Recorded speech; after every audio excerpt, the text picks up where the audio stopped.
Beleza. Então, pessoal, mais um dia aqui. Eu quero agradecer a presença de todos vocês aqui na nossa reunião. Mais esse momento que a gente tirou aqui para conversar um pouco sobre o nosso fazer pedagógico cotidiano, né?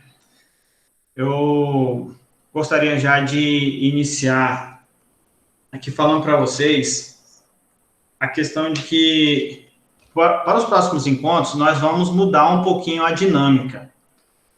Porque... Deixa eu só permitir aqui, beleza. Porque... Assim, para que vocês possam participar mais ativamente desse momento. Eu acredito que todos vocês têm muito a contribuir com esse momento. Vocês têm muita experiência, né? Então, eu acredito que nada mais justo vocês estarem contribuindo, a gente está contribuindo um com o outro, né? Nesse momento formativo, que é uma forma da gente crescer juntos, né?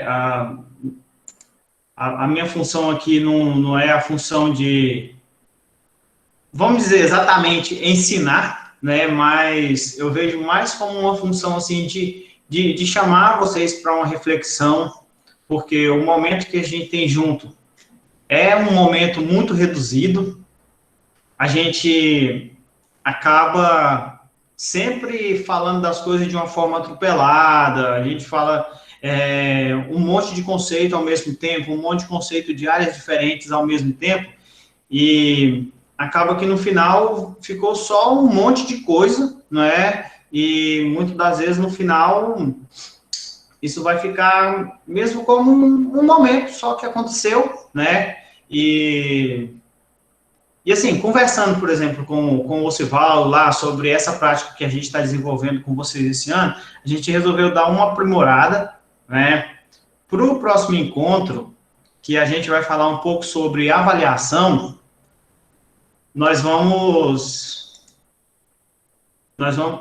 eu vou pegar um material, a gente já tem um material ali que é muito bom, que fala sobre avaliação, vou estar passando com tempo para vocês, para que vocês possam dar uma lida. Eu prometo que não vou pegar aí uma leitura cansativa e coisa que vocês vão demorar muito tempo se debruçando sobre isso, mas que quando a gente vier para a conversa, a gente faça uma discussão, né? É muito bom ouvir vocês falando, é muito bom ouvir a contribuição de cada um, né? Então, por conta disso, eu acredito, sim, que para o nosso aprendizado mesmo, é muito importante a gente ler, a gente colocar junto ali a teoria e a prática sempre, né? Então, devido a isso, nós vamos fazer essa mudança e eu acredito que amanhã eu já disponibilizo o material para vocês darem uma lida, que é o material que vai ser base para o nosso encontro da outra semana, tá certo?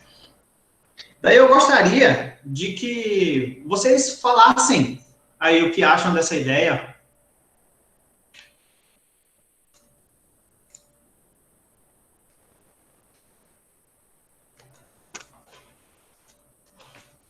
Excelente.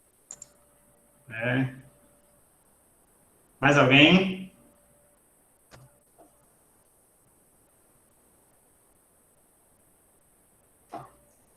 Também eu vou pedir para vocês, pessoal, assim, fiquem à vontade para ligar as câmeras, né? Eu lembro da semana passada, na hora que fui cortar o vídeo, eu percebi diversas câmeras ligadas, diversas comunicações aí acontecendo, né? E no restante do tempo, todo mundo com a câmera fechadinha. Eu acredito que vocês, como professores também, quando vão dar as suas aulas aí, acham um tanto estranho, né? Ficar dando aula para essas bolinhas ali, com a letra inicial ou com a foto de alguém. Então, vamos ficar à vontade para ligar a nossa câmera aí, tá?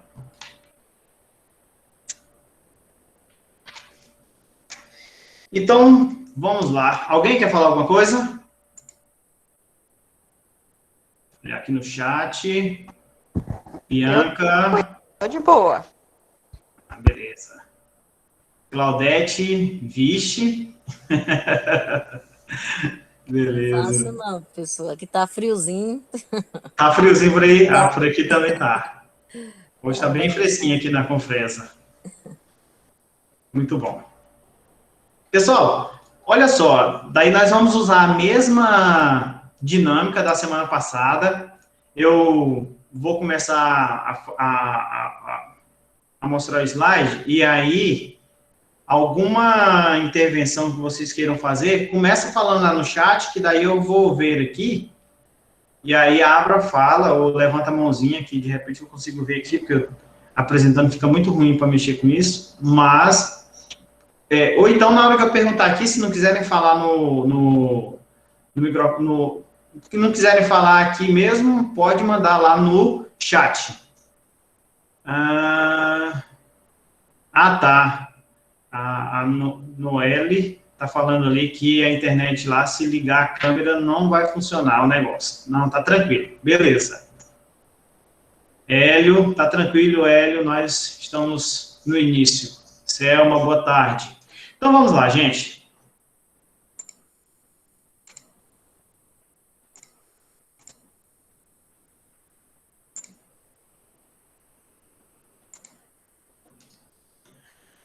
Todo mundo conseguindo ver meu slide aí? Sim, eu estou. Beleza. Ok. Então tá. Sim, aqui ok. Senhor Edson, tudo bom? Joia, parceiro. Bom demais. Vamos lá.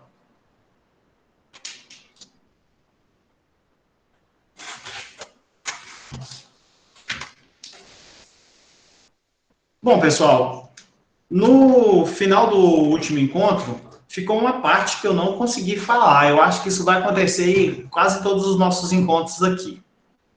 Bom, não deu tempo da gente falar sobre a relação de dependência entre as habilidades, certo?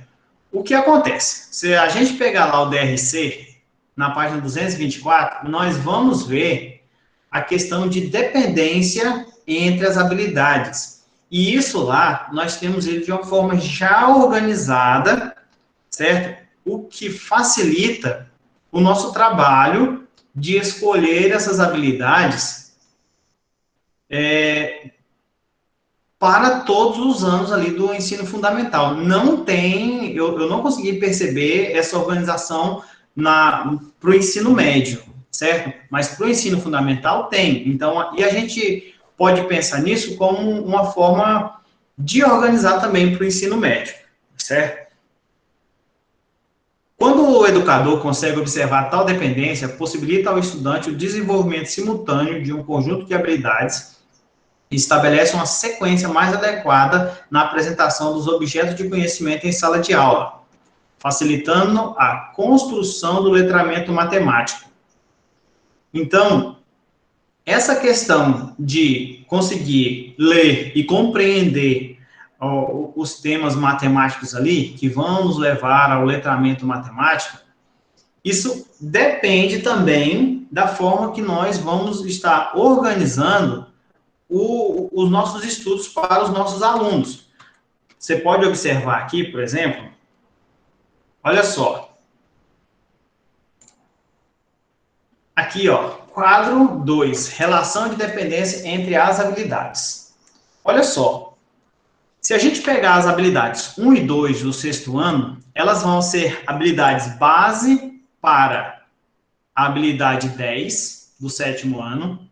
Essa habilidade 10 do sétimo ano vai ser base para a habilidade 5 do oitavo ano. Deixa eu aumentar aqui para vocês. E essa habilidade 5 do oitavo ano, ela vai ser básica para a habilidade 01 e 02 do nono ano.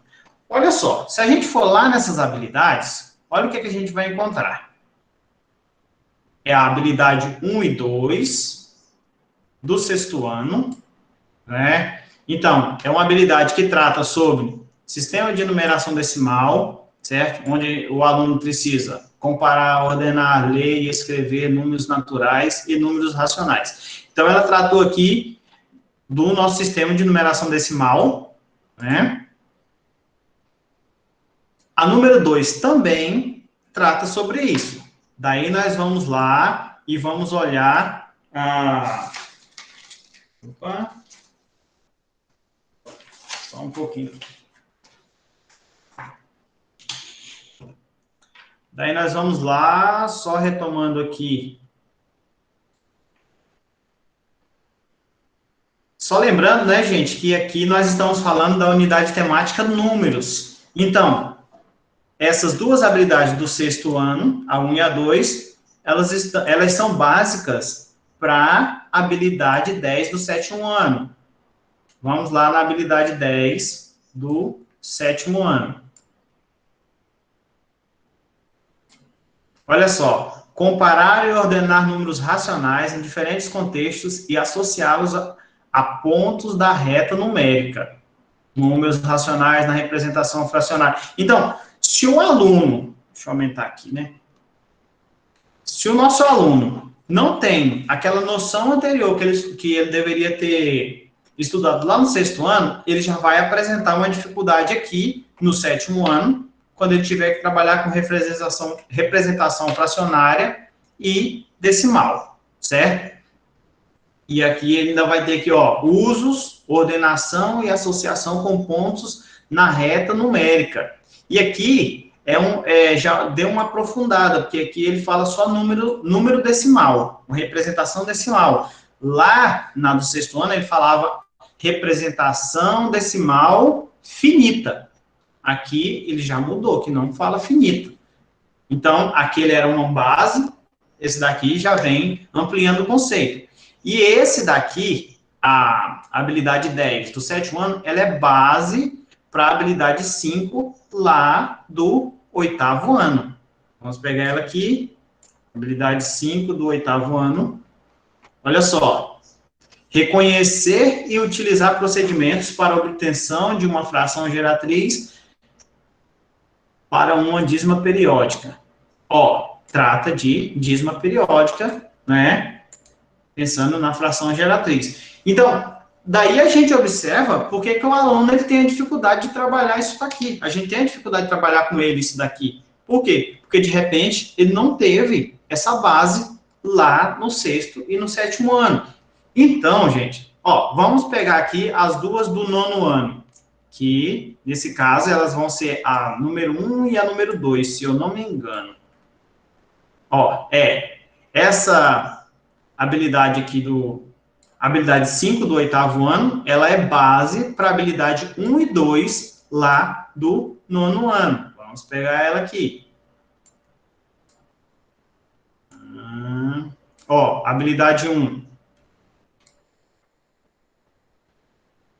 Reconhecer que, uma vez fixada a unidade de comprimento, existem segmentos de reta cujo comprimento não é expresso por um número racional. Então, a gente vai começar a falar sobre os números irracionais. Como que o aluno vai entender os números irracionais se ele não entendeu os racionais? Aqui também fala da questão de localizar esses números na reta numérica. E se ele não conseguiu localizar um ponto de um número natural lá na reta, ou de um número racional com um número lá decimal com casa finita, como que ele vai fazer isso com um número irracional?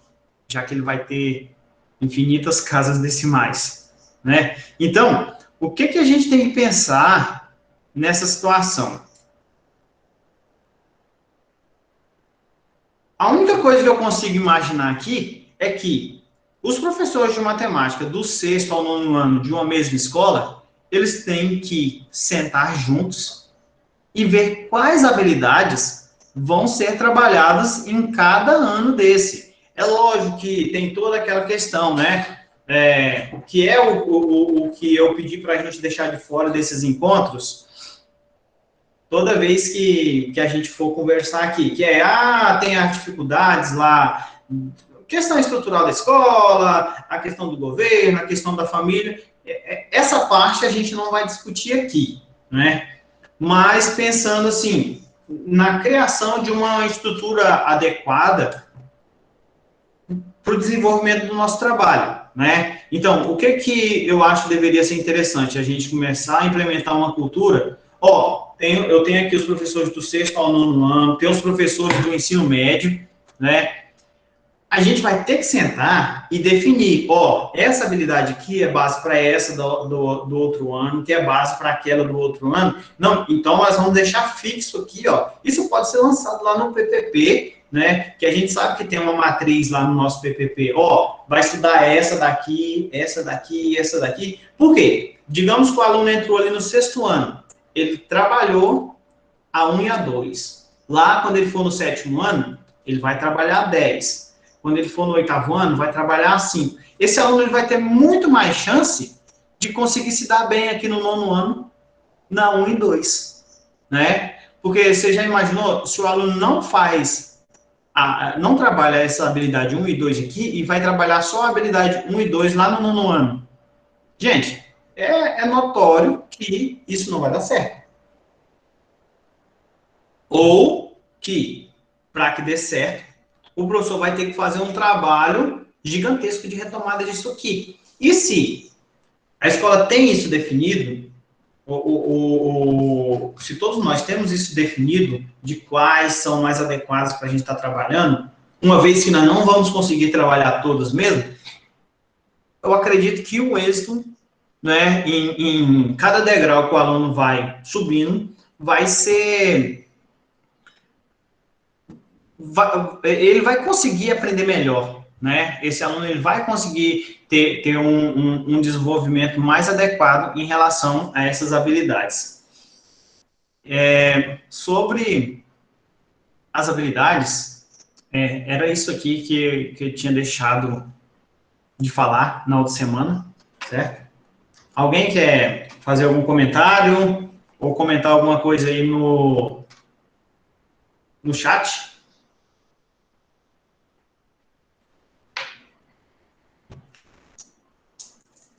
Pessoal? Boa tarde, aqui é o professor Célio. Boa tarde, professor.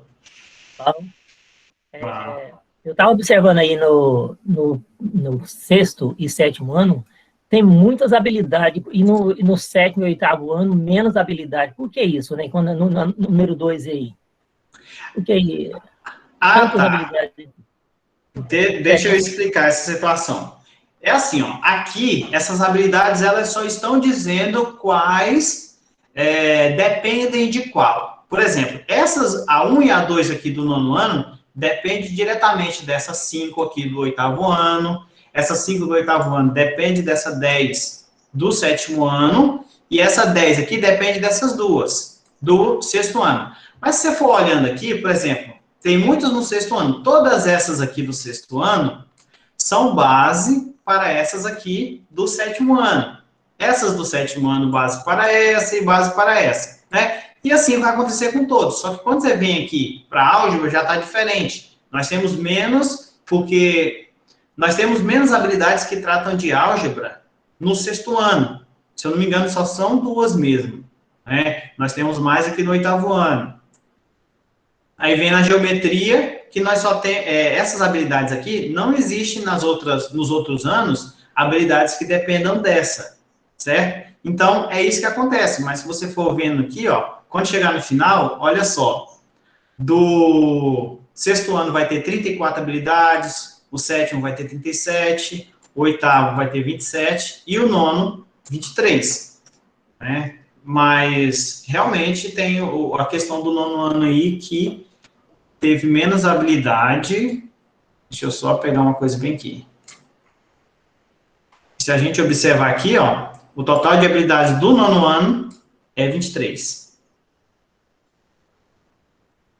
Beleza?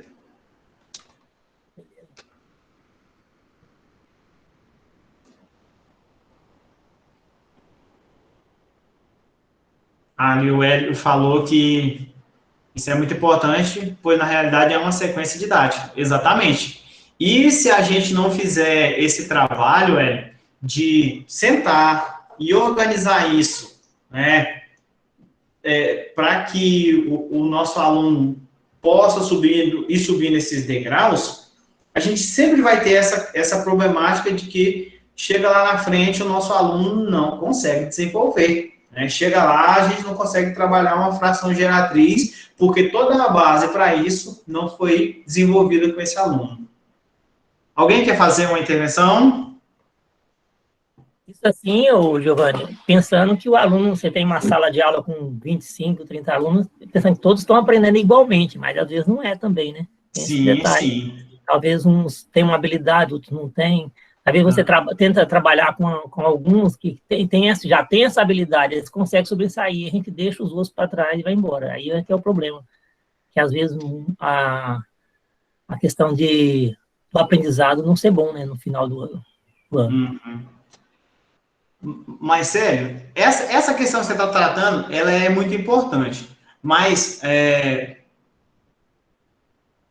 aquilo que eu falei no início. Assim, da gente pensar isso de uma forma já estruturada, não é? A gente ter isso de forma estruturada é muito importante, porque se você vai conseguindo avançar, bacana, né? Se não vai conseguir avançar, infelizmente a gente vai ter esses problemas mesmo. Eu sei que é normal, a gente vai ter esses problemas. Mas, à medida que você pode ir avançando para uma próxima habilidade, por exemplo, é bom que essa próxima habilidade seja pensada de uma forma estratégica, né? Então, por isso que eu trouxe essa parte ali que trata das habilidades, para que a gente tenha isso já organizado de forma estratégica. Aí, na possibilidade, né, de você ir avançando entre essas habilidades, você vai usando aquelas, principalmente que vão ser base para outra que o professor vai trabalhar lá no próximo ano.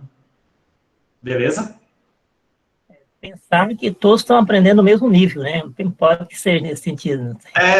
Não, é difícil. Essa questão do pessoal Mas que é aprender no difícil, mesmo nível, né? a gente sabe que não vai acontecer. Não acontece. Uhum. Isso mesmo. Mais alguma coisa?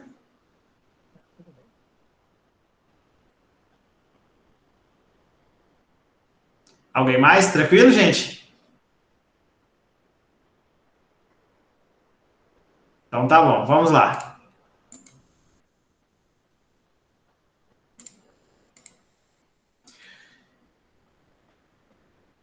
Bom, dando a sequência aqui sobre...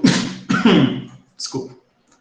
Dando a sequência aqui sobre esses encontros, o nosso segundo encontro aqui vai tratar um pouco sobre os procedimentos metodológicos, certo? Gente, tudo isso daqui que eu estou tratando com vocês é baseado exclusivamente no nosso DRC, tá bom? Exclusivamente no nosso documento, que é a base do ensino no estado de Mato Grosso, tá? Então, eu fiz alguns recortes e a gente vai lendo esses recortes e discutindo.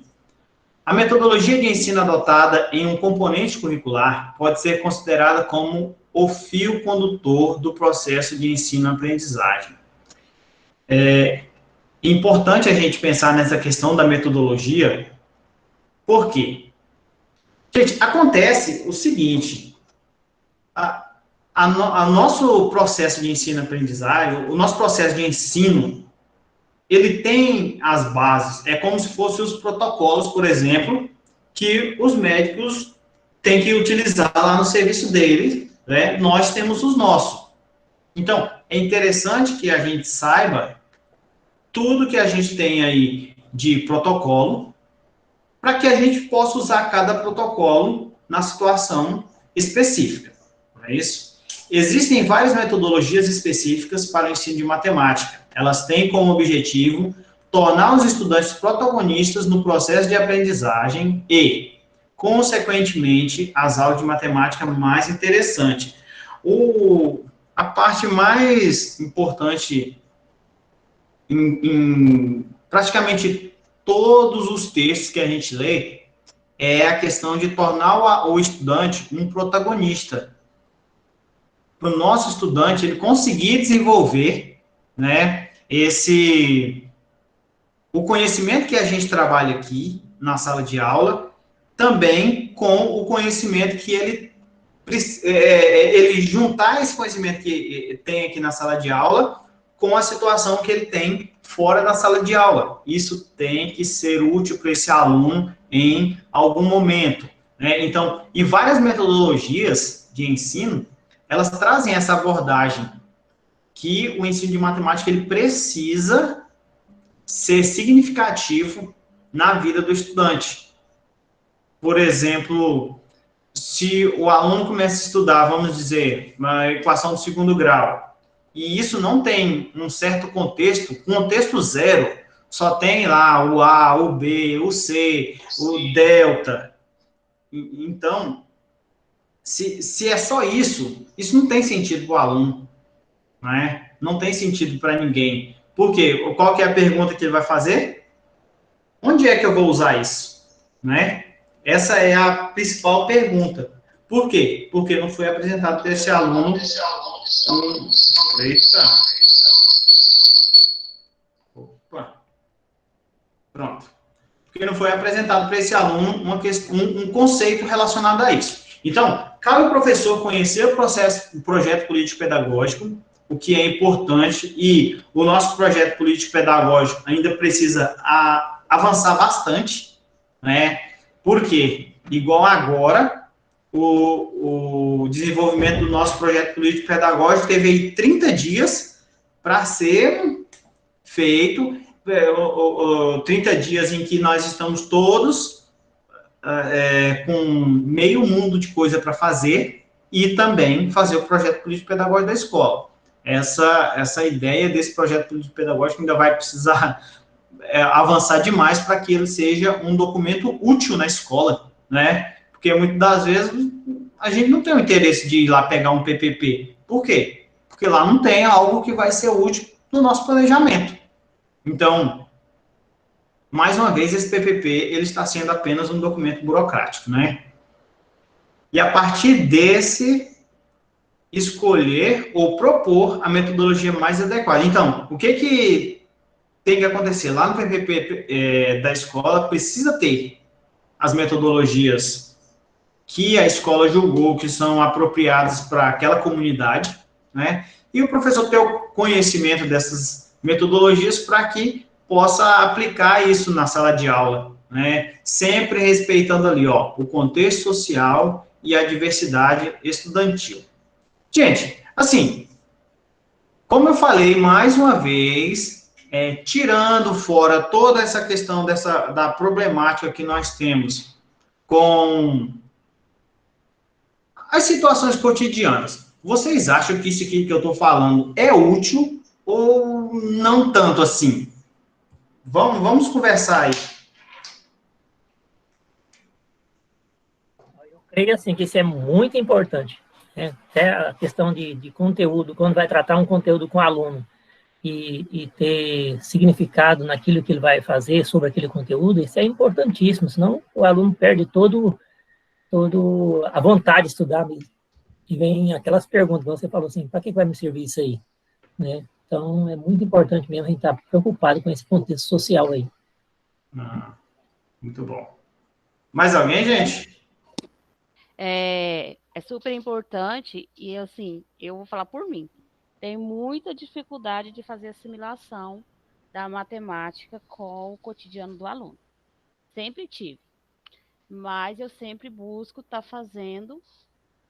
buscando algo de interesse, principalmente a gente tem que levar em conta a idade deles, fazer uma breve pesquisa daquilo que eles gostam para ficar mais chamativo para eles. Mas eu tenho muita dificuldade de contextualizar a matemática com a realidade. Mas estou sempre buscando. Inclusive, eu estou fazendo uma formação sobre isso. E tá um pouco complicado, até porque a gente não teve isso. Eu mesmo, na minha formação acadêmica, nós não tivemos essa preparação. Mas é super importante e vem sempre, além da DRC, né? A BNCC também vem cobrando muito isso. Outros médicos também está voltado para essas questões do cotidiano do aluno, relacionar o conteúdo com o cotidiano do aluno. Mas é buscar melhorar, né? Para mim está sendo muito aproveitado esse trabalho que você está fazendo. Por eu ter deficiência nessa parte. Eu tiro por base, Giovanni, pelo seguinte, que qualquer aluno da gente, eu já tenho muitos anos de carreira, mas não, quer dizer, estou aprendendo até hoje a forma de dar aula, a gente percebe assim que a gente precisa aprender, né, e a gente vê que tem muita coisa que a gente deixa a desejar mesmo. Mas se você conversar com qualquer aluno, depois de muito tempo, depois que você deu aula para ele, o que fica na mente dele é aquilo que você trabalhou, assim, baseado no cotidiano dele. Né? Poucos dias atrás, eu conversando com um aluno de 10 anos atrás, professor, você lembra daquele dia que nós estávamos trabalhando trigonometria lá no pátio da escola, e ele começa a fazer, fala daquilo, e não fala da nenhuma aula que a gente deu lá na sala de aula. Eles lembram daquela aula que você deu fora do espaço escolar lá, quer dizer, fazendo relação com o dia a dia deles, né? Então, isso é muito importante nesse sentido. É a questão de que isso fez sentido para ele, né? De alguma forma, acabou tocando ali o cotidiano dele. Isso que a Renata falou, que a gente tem essa dificuldade mesmo de estar trazendo essa matemática com a questão mais presente na vida do aluno. Por quê? Lá na universidade a gente não aprendeu isso, realmente. Lá na universidade nós aprendemos o quê? Matemática em si. Eu, por exemplo, na UFMT, a questão didática foi, assim, mínima. Para a gente foi questão de algumas disciplinas e estágio, e é isso mesmo, e pronto. A gente acaba tendo que aprender dentro da escola mesmo. Até porque em cada escola uma situação já é diferente, e a gente ainda tem, se a gente abrir mais um pouquinho, cada turma a situação é diferente, né? E mais outra coisa que a Renata falou aí, que é importante, muitas das vezes a gente sabe que tem uma dificuldade, mas também a gente não vai atrás. Isso que ela está fazendo é muito importante, porque procurar uma formação que te faz que faz sentido para você e que vai sanar exatamente aquele problema que você tem, né? Porque não adianta nada eu falar assim que eu, por exemplo, tenho dificuldade, sei lá, eu tenho dificuldade em dar aula online, mas não vou procurar uma forma de melhorar a minha aula online, não vou procurar uma forma que facilita a minha vida em relação a isso, e aí eu fico dando a minha aula mais ou menos, e sendo que eu vou ter que dar aquela aula. Então, eu sempre penso que se a gente vai fazer um serviço, a gente tem que prezar para que ele seja o melhor possível, né? E a gente tá buscando é sempre muito importante. Bom, mais alguém quer falar alguma coisa?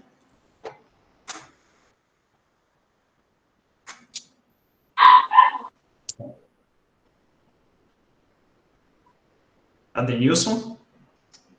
Não, só queria dar boa tarde para todos aí e ver um pouquinho a experiência do José Adelso. Ele tem uma grande experiência para poder contar. Professor José Adelso. Liga para ele não, filho. Giovanni, liga para o Adenilson, não. Isso não vale nada, não. Vai que sim. A Claudete, Claudete. Então, vamos lá. Bom, os professores devem atentar para a metodologia de ensino que é adotada pela unidade escolar, evitando... Olha só, gente, isso daqui, ele está no nosso DRC, e é uma coisa que a gente precisa prestar atenção nisso. Olha só o que está escrito. Evitando o uso mesclado ou convicções pessoais de metodologias. o que pode gerar incompatibilidade entre o ensinar, o aprender e o avaliar. Por quê, gente? Assim, se a gente observar outras profissões, por exemplo, vamos voltar para os médicos. Gente, os médicos, eles seguem recomendações. Quem fez? Em geral, foram outros médicos que tiveram experiências e as coisas, fizeram as pesquisas e as coisas deram certo daquela forma. Eu percebo que, e isso aconteceu comigo, e eu não vou falar que eu estou 100% já livre disso, mas, ao menos, eu de algum tempo para cá, eu já começo a observar a importância de se basear nessas metodologias que os grandes pesquisadores da educação desenvolveram ou estruturaram, né? Por quê? O médico segue as recomendações que foram definidas por outros médicos lá atrás e que as coisas deram certo. Muitas das vezes nós, professores, pensamos que não, esse negócio aí é só balela. Eu vou dar meu conteúdo aqui, assim, que é, pega o conteúdo, pega o livro, tal página até tal página, você lê aí. Depois que lê, eu vou explicar isso para vocês. Vou fazer os exemplos e vocês vão resolver os exercícios do livro. Se a gente acaba por simplesmente reproduzir o que a gente passou, né? E, às vezes, esquecemos de avançar nessa questão. Eu me lembro mesmo que, assim, eu nunca tive problemas na escola, mas também nunca tive muito apego pela escola, não. Nunca fui um aluno de ter muito apego pela escola. Eu sabia que eu tinha que estar lá na escola, eu sabia que tinha que fazer aquelas atividades, eu dava conta de fazer a maioria delas, e era isso.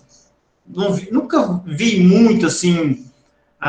eu sabia que era importante estar lá na escola, né? Eu tinha a obrigação de ir para a escola, mas nunca soube por que era importante isso, né? De repente, sabendo essa importância, eu teria até focado um pouco mais, né? Então, nós precisamos compreender essas metodologias e esse momento que nós temos aqui, a gente não consegue aprender essas metodologias. Nós precisamos buscar. Aí vem o que eu falei no início, né? Que é o quê? De chamar vocês para essa reflexão. Os profissionais da educação devem conhecer e definir metodologias de ensino específicas para esse componente curricular, prezando pela clareza sobre o que ensinar. Então, esse o que ensinar aqui já volta lá naquela questão, por exemplo,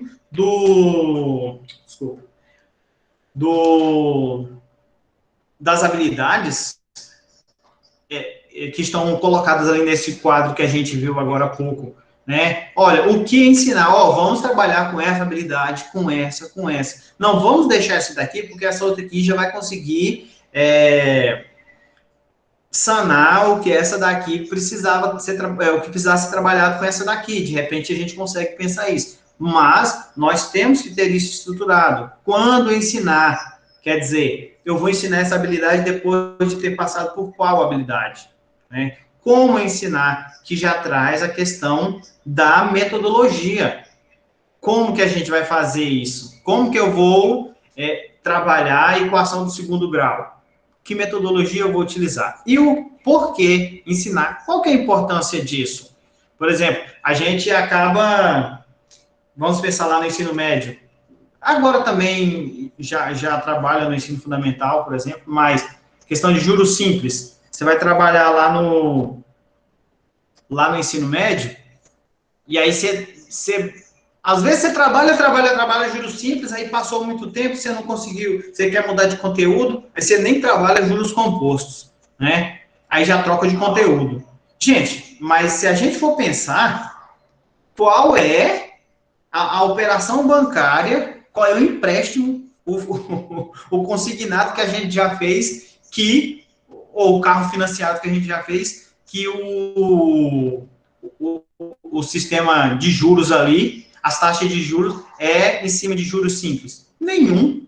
Se a gente pensar, praticamente não existe Não se pratica essa taxa de juros, a não ser que você pega um empréstimo aí com um amigo seu, que o cara vai facilitar as coisas para você, mas em uma instituição financeira aí, não se pratica esse tipo de juros. Então, a gente fica ali tanto tempo ali no juros simples, aí o composto, que é o que acontece na real, a gente acaba deixando passar algumas vezes, né? Então, a gente tem que saber o porquê, qual a importância disso.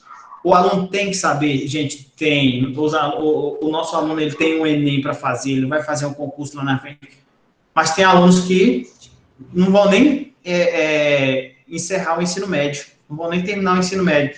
E esse aluno, se nós não fizermos esse trabalho que seja importante para ele, aquela comunidade onde ele está inserido ali, ele não vai ter um reforço naquela pessoa. Porque se a gente pensar, por exemplo, eu tenho aqui meu bairro, eu trabalho aqui na escola, e se eu não fizer um trabalho bacana ali com aquele aluno, o melhor que eu posso fazer, vamos pensar assim, eu posso estar perdendo esse aluno por mundo das drogas, vamos dizer assim. É lógico que eu não vou carregar essa culpa para mim, mas de repente eu poderia ter feito alguma coisa que fizesse sentido para ele e ele ter colado mais com a escola, né? Alguém quer falar? Contribuir? Ei, professor, Sim.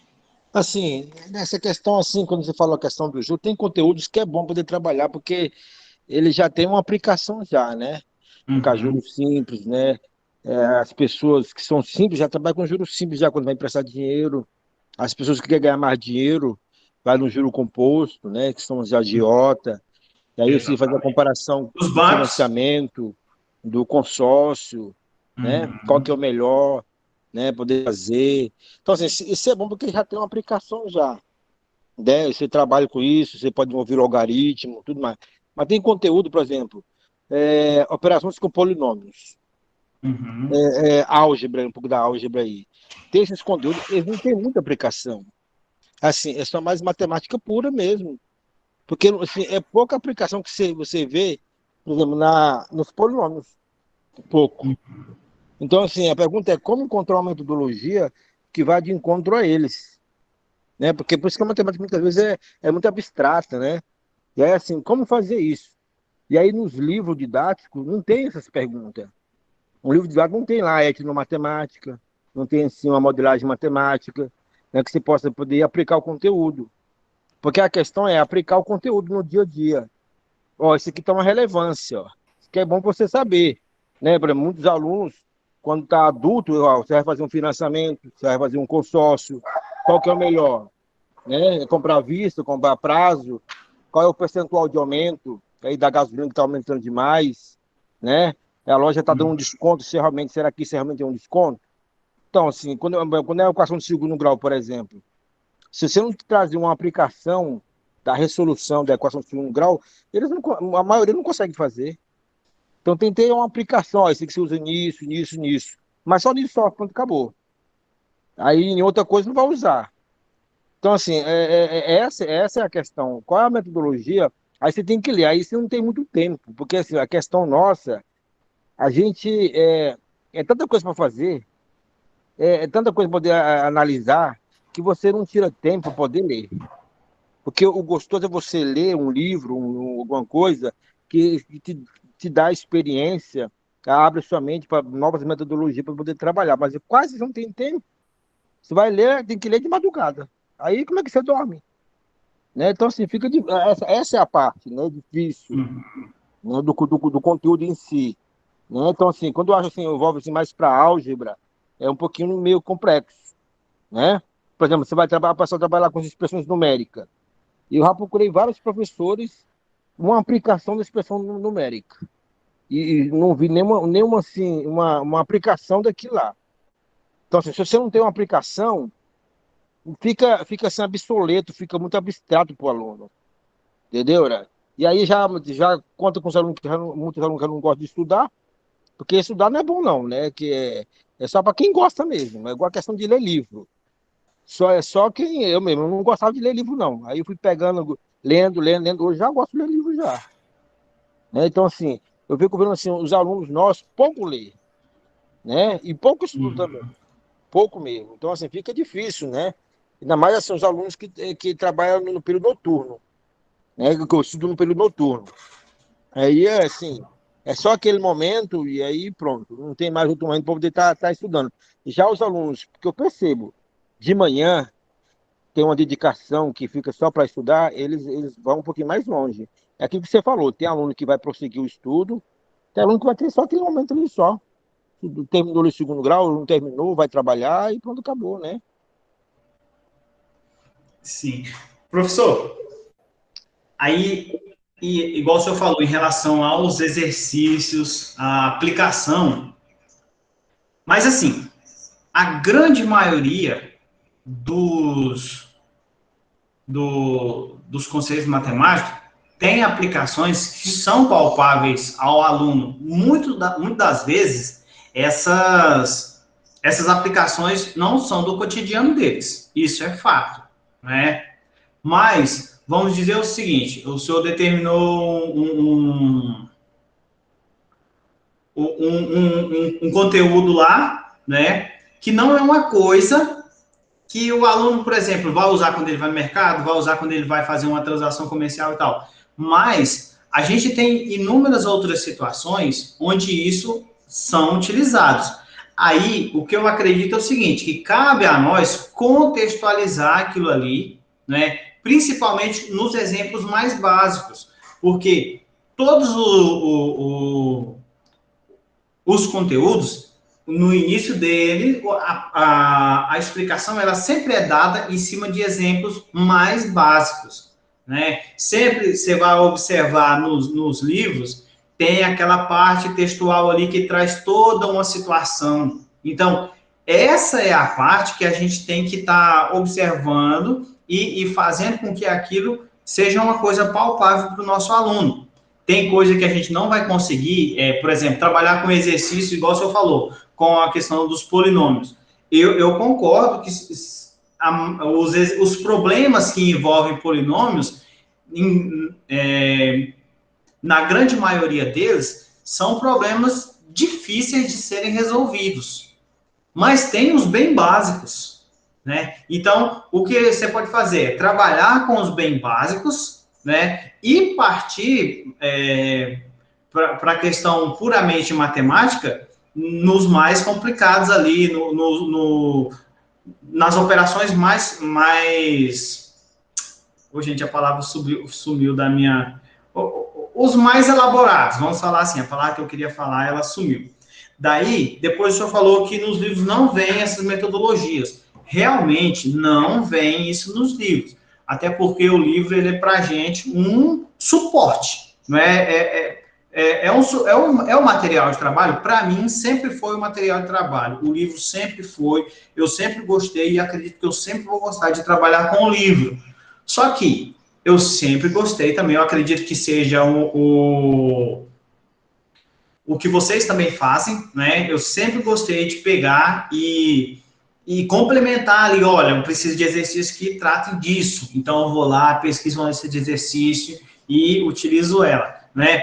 E a questão das metodologias. Eu sei, professor, que é difícil a gente conseguir se organizar para fazer essa formação. Mas, mais uma vez, eu falo, gente, nós precisamos pensar em sair do lugar. Porque, assim, parece que toda vez que a gente vai estudar essas coisas na escola, sempre é atropelado. Sempre tudo é muito atropelado, né? Então, por exemplo, se o senhor fala, não, esse ano eu vou ler um livro sobre etnomatemática. Vou descobrir o que é isso, Muitas vezes, a gente não precisa de ler um livro também. O porquê? Porque nós temos muito material bom no YouTube.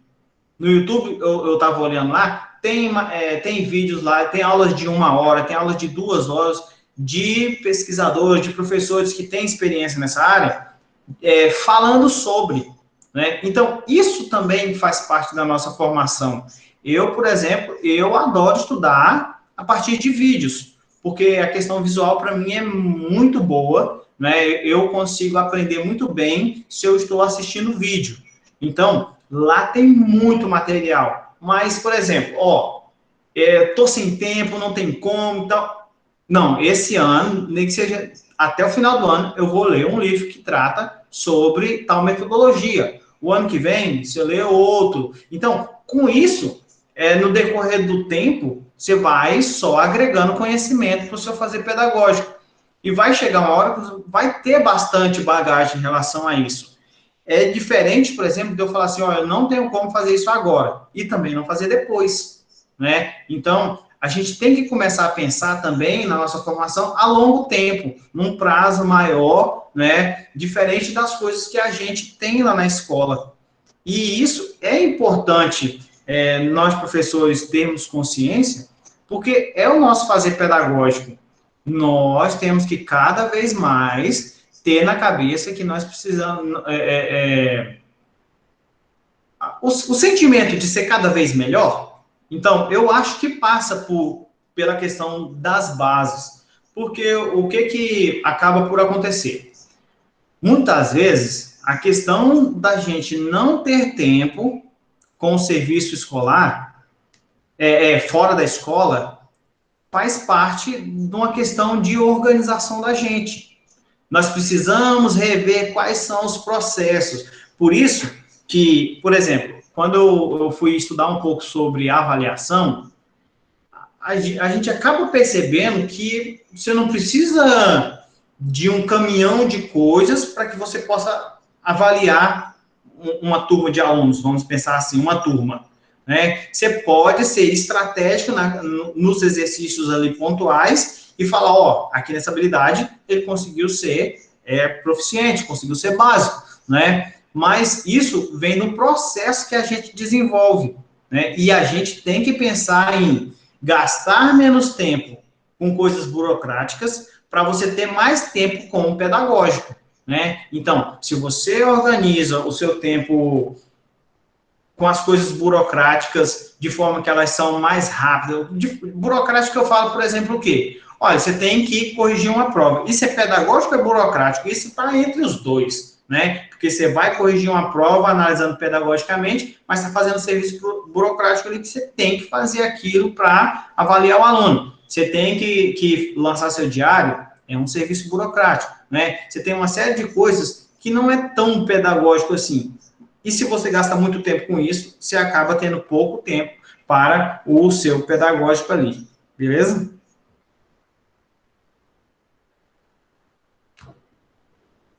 Alguém mais quer falar? O professor Denilson quer falar mais? Não, eu vou deixar aí para a Claudete, ela não falou quase nada, nem o José Adelcio. Esse povo não fala, não. Professor, aproveitando aí a deixa da Denilson, com relação à educação de jovens e adultos, uma época, o senhor falando com trabalhar com juros simples, composto, a matemática financeira aí, na época trabalhei com eles, eles não conseguiam ir a um caixa eletrônico para poder fazer o saque do seu próprio benefício lá. Então, assim, são coisas, né, principalmente quando a gente se trata de educação de jovens e adultos, são coisas que é do dia a dia deles e que eles não têm conhecimento, né? Então, a gente fez uma simulação, arrumamos um caixa eletrônico lá, um modelo, né? E aí foi trabalhado com ele, a gente viu o resultado. Então, assim, são ações que fazem a diferença, né, na vida do estudante.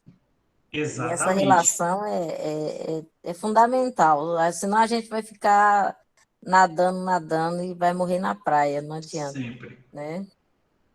Exatamente isso. E agora você imagina, você acha que alguém que aprendeu aí no caixa eletrônico, a partir dessa ação que você fez, vai esquecer de você um dia? Não vai esquecer nunca. Não, né? Esquece. Você fez a diferença para ele ali. Faz. Eles não, igual o professor falou antes aí, eles não falam em aula que é tradicional em sala de aula, não esquecem, professor, mas o que eles fazem, produzem é diferente. Exatamente.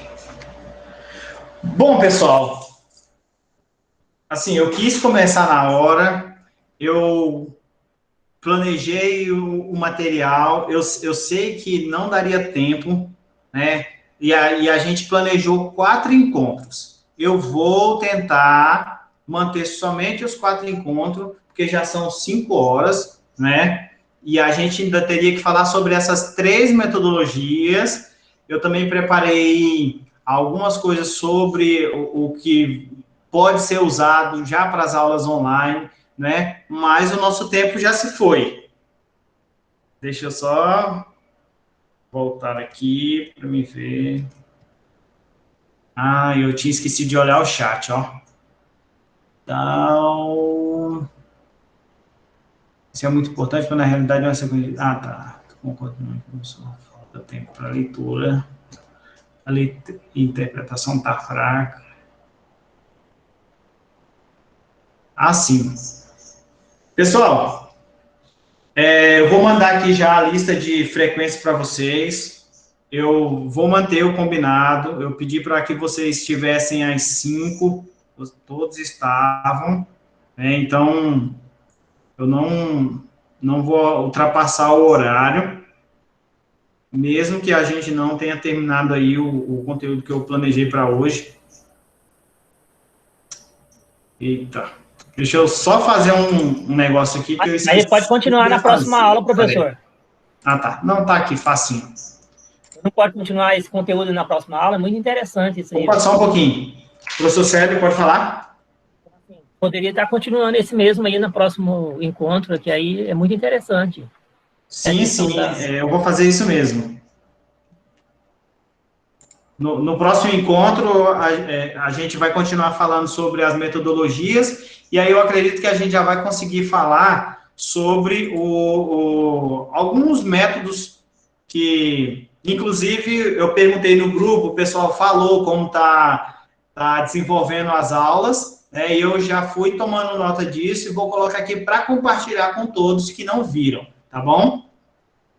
Eliandro, a aula é assim mesmo, se planeja uma coisa e acaba entrando outras discussões e não podemos fugir. Exatamente, professor. Assim, eu não gosto de cortar a discussão que a gente está tendo em prol do meu planejamento, né? O planejamento, para mim, é uma base, e aqui a nossa conversa é o que a gente consegue desenvolver, né? Eu sou de acordo. Gente, o formulário de frequência do nosso encontro já está aqui no chat, tá? Eu gostaria só de pedir para vocês que ligassem as câmeras aí para mim tirar um print aqui, por favor. Quem puder ligar a câmera aí. Professor, deu erro no formulário lá, não sei o que deu erro? Não sei se foi. Eu mesmo, não consegui abrir ele. Aguarda só um tiquinho, eu já sei o que é. Beleza. Foi a Claudete que mexeu aí, mas o Leandro aí, Ai, saudade desses professores. Se bem for a Denilson, certeza que foi a Denilson, Claudete. Certeza. Rapaz, a Denilson não ajuda em nada, mas atrapalhar é só eu mesmo, hein? Ô, Zé Adelson, rapaz, mas tu tá velho, Deus me Pronto, pode testar. Essa careca dele aí, ó.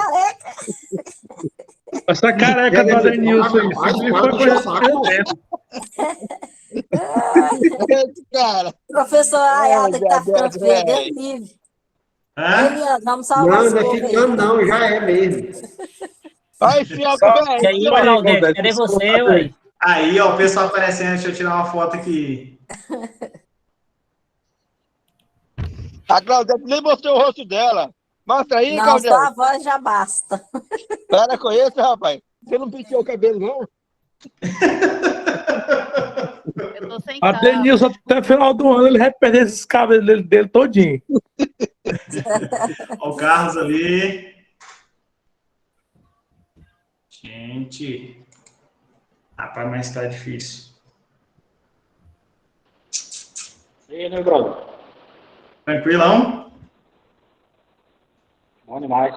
Opa. Tô quebrado nessa apostila aqui. Ah, Maria. Vocês estão sabendo que vai chegar a apostila do ensino fundamental, né? Sim. Ô, professor. Sim, mas é só eu tô sabendo. Eu estive na escola ontem e fui formado. Como é que é? O ex já se lascou, Mas né? cadê a luz? Gente, eu acho que nós estamos todo mundo ao mesmo tempo falando. Vamos, um por vez. Vai lá, Leandro. O governo Então, comentou assim, isso lá, ele né? Mas perguntou se ela até estava quando? sabendo. Eu falei que ontem, lá na escola, eu estive na escola que eu conversando com o coordenador. Ele falou para acho que parece que já o caminhão que está vindo com esse material já está na estrada distribuindo nas escolas. Eu estava até preocupado com ele falar que Santa Terezinha provavelmente vai ser a última. É muito mais longe da capital, vai ser a última, vai ser a nossa. Se o caminhão não quebrar, né, Eliane? Isso, tem mais isso, né, Bianca? Não, vai dar certo. Mas vamos receber isso aí. Então é isso, pessoal. Gostaria aqui de agradecer a presença de vocês. Semana que vem nós estamos aqui de volta. Assim, hoje vocês participaram melhor ainda que na semana passada, né? Se não ficar cansativo para vocês e a gente não conseguir terminar nos 4 encontros, a gente de repente estende mais um, né? Não nada demais. Mas eu vou tentar fechar o que eu planejei até o 4º encontro, tá bom? O pessoal conseguiu preencher o formulário?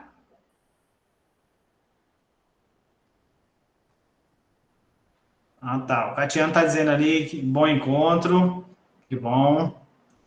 E, pessoal, uma coisa que eu vou pedir para vocês, gente, se alguma vez eu planejar alguma coisa e tiver, assim, fora do contexto da escola, fora de alguma coisa, gente, eu vou pedir humildemente, gente, fala para mim, porque se tem uma coisa, assim, que eu acho chato meio que ficar fazendo um serviço que não adianta nada, né? Então, eu espero que esse momento que a gente está trabalhando aqui seja bacana para vocês, porque para mim está sendo de um grande aprendizado, né?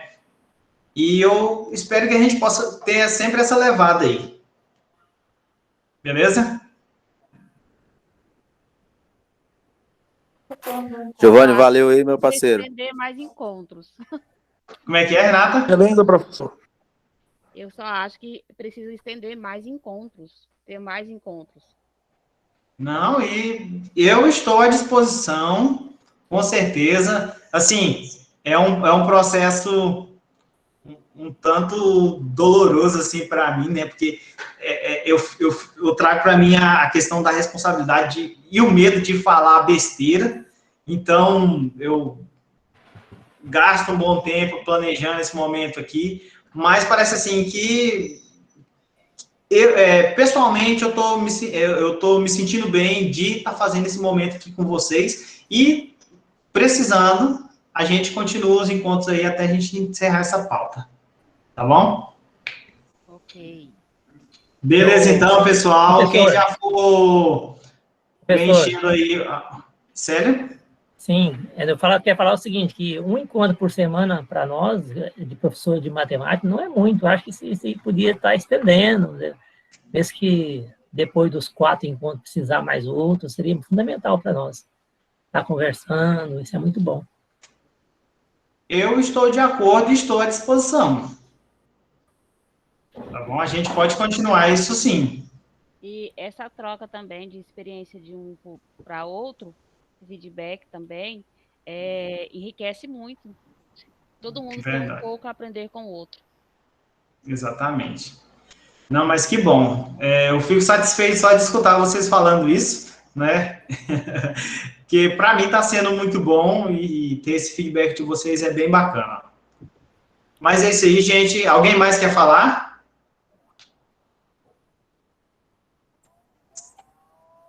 Se não, pode estar à vontade para deixar a sala. Não esqueçam de preencher o formulário. A Domingas disse que não conseguiu preencher. Obrigada. Por nada, Bianca. Sim, Catiano? Depois você deixa o link para nós lá. Eu queria rever alguns pontos aí novamente, que é sempre bom a gente rever aí até a questão de aprendizado também, entendeu? Às vezes passa despercebido alguns pontos, a gente retomar de novo, dar uma olhadinha, beleza? Não, com certeza. Tá gravando aqui, aí terminando. Eu acredito que até amanhã pela manhã eu já subo ela para o YouTube e mando o link lá no nosso grupo, tá bom? Ok, beleza. Giovanni, Oi. O pessoal que não está conseguindo fazer avaliação, se abrir no Mozilla, não tá conseguindo, só no Chrome. Só no Chrome? Só. Que loucura desse trem. Pessoal, tentem abrir aí no Chrome. Se alguém precisar que eu mando no e-mail, coloca o e-mail aqui no chat que eu já mando. Porque se eu mandar no seu e-mail, você já vai estar logado com a conta do Google, ele vai abrir automaticamente.